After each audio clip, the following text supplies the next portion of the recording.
How to detect malicious connections using IP reputation check and PowerShell. Let's get right into it. Type PowerShell in the search bar and run PowerShell as an administrator.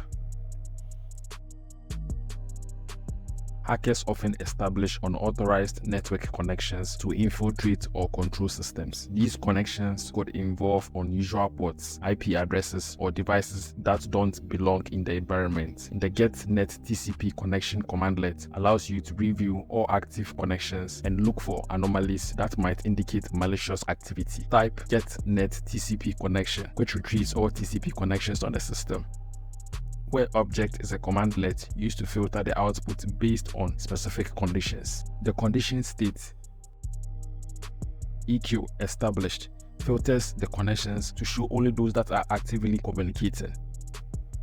On executing, you will see the local IP address of your computer, local port number the connection is using, the IP address of the remote machine you are communicating with, the port numbers on the remote machine being used for the connection, and the connection's current state, which is established for active connections.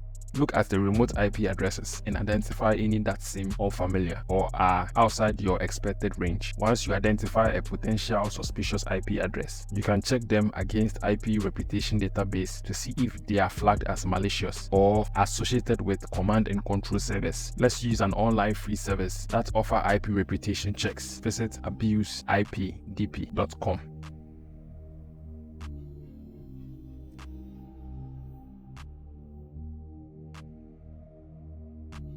Enter the suspicious IP address into their search bar to check its reputation.